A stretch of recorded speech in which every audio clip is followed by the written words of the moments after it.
Hello again, welcome to another short preview for you here at WhichBookie from mainly day 3 of Doncaster St Leger Festival, of course, and that features the main race itself, the St Leger, which looks at the mercy, of course, of Aidan O'Brien with 3 leading contenders. Paddy Toomey will be hoping that he can spoil that party with calmers, but not a race that excites too much from a betting perspective, I must admit, but certainly one to savour.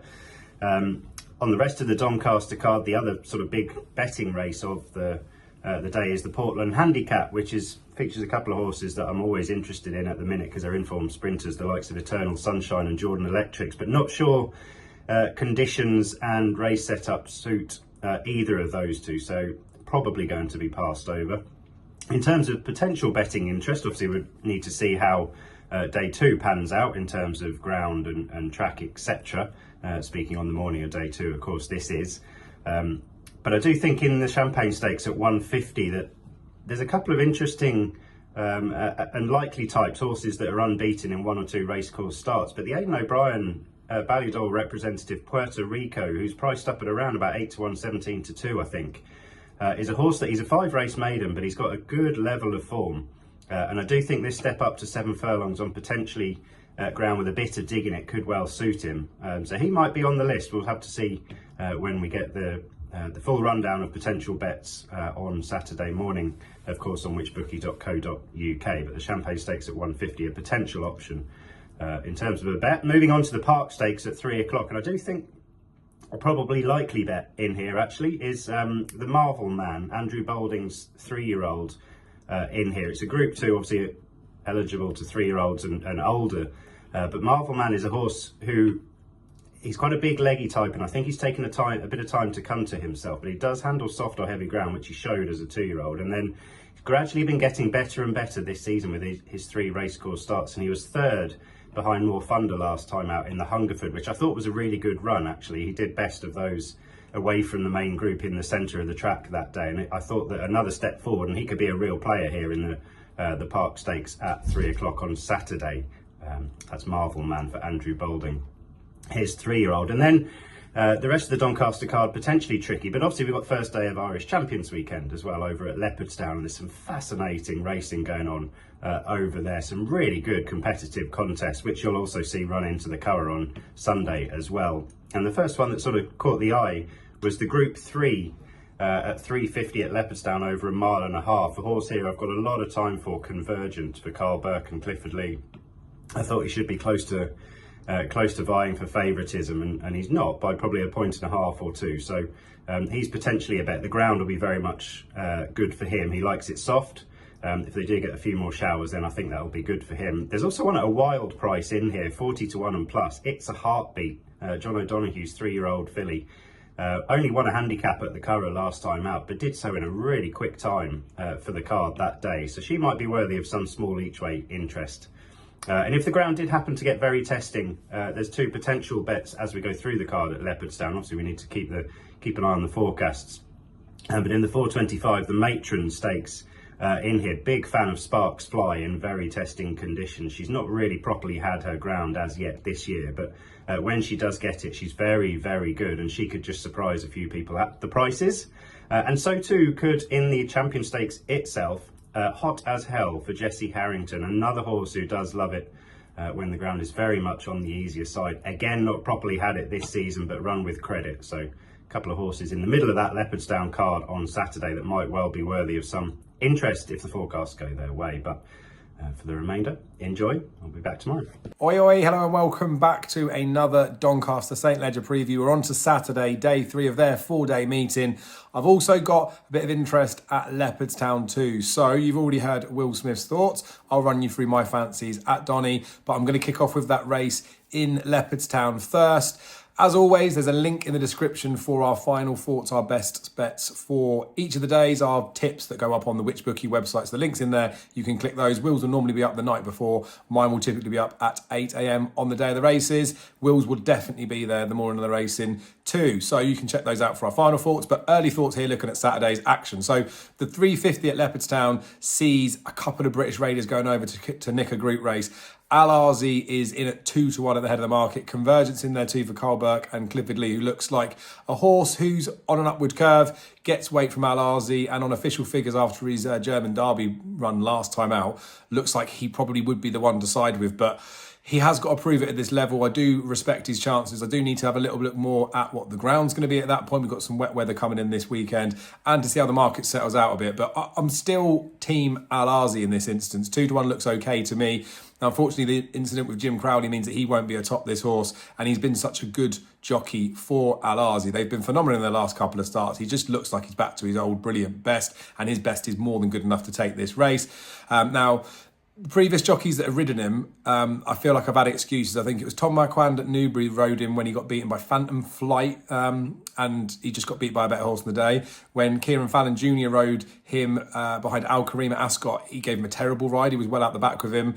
So I feel like this time, although Jim Crowley's not on board, we've got a chance to say that, look, it's not because the jockey's not on top that he won't be able to perform. I think he's an okay horse under different instructions and under different riders as well. So I think he's pretty versatile. Maybe that change of jockey and the way that the terms work out for Convergent means Al Arzi will drift out in price, and it will definitely rate a bet if he gets bigger, but we'll keep an eye on that market. As for Doncaster, good racing, throughout the week, but there's some good racing this Saturday. Some of the races I think some people are a bit tempered with. Wouldn't be definite fancy in the first race, the first of the group races, the Betfred Champagne Stakes, the 150, but just thought I'd give a little mention to, like, Gawan looked very good last time. He ticks all the boxes in here. He stuck his neck out last time as well, which looked quite good, but the horse that he beat, Italy, might be a bit of an idle horse as well, so it's just one of these races where I think Gawan looks good. His official rating of 110 could be correct, but Oxygen looked like a top prospect last time out.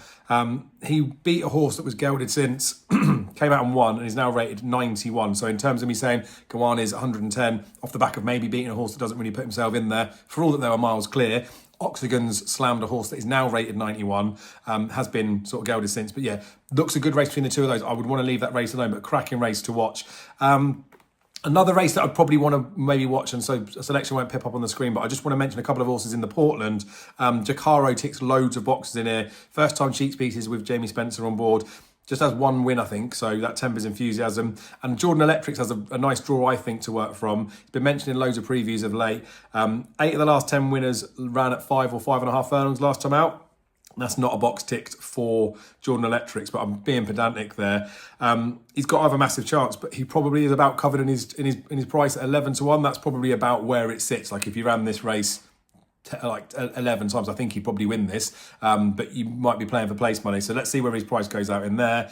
Betfred Park Stakes 3 o'clock. I definitely feel like I want to have a bet in this race. Shadow of Light is the best horse in the race as far as I'm concerned. Trip's been a bit of a grey area for him this season. He is winless as a 3-year-old.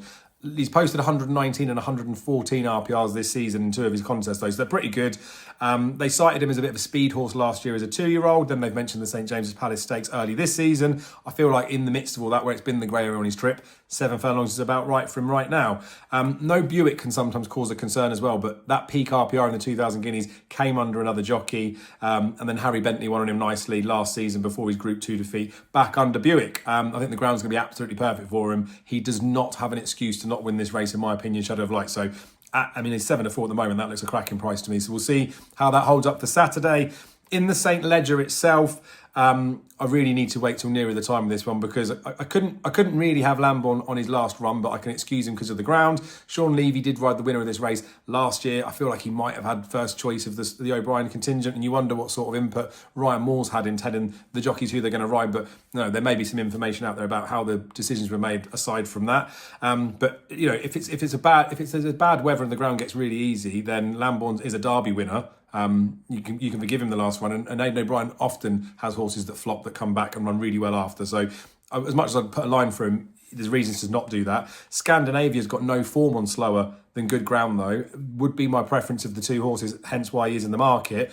But the going's going to be a massive factor in here. So the prices are going to change between those 2 as far as I'm concerned with what the weather's doing. That weather may change on the day. Results even on that day on Saturday might have an influence of how the sort of ground is riding. So I'd have to leave this till definitely the day, but probably quite near the off if I was going to have a play in the race. And then in the 450 last fancy for Saturday at this early stage, so handicap where it's hard to find a horse that would tick all the boxes for a profile. I like to try and profile horses as well as just look at them from a form angle. But I was caught up in Square de Bologna, as 3-year-olds do all right in this race. He was a listed winner at the back end of last season on heavy. He's now on an official rating of 100. He started the season on 108. At that point, he was sort of being pitched as maybe a potential Derby prospect. Those wins last year were at a mile. He's gone up to 1.5 miles to the start of this season, or in and about that trip. He was last in that first race this season, but he came back after about 72 days, I think it was. So there might have been a bit of a niggle, and he's still been running at that higher trip. This is his first foray into handicap company, so he might have had an issue.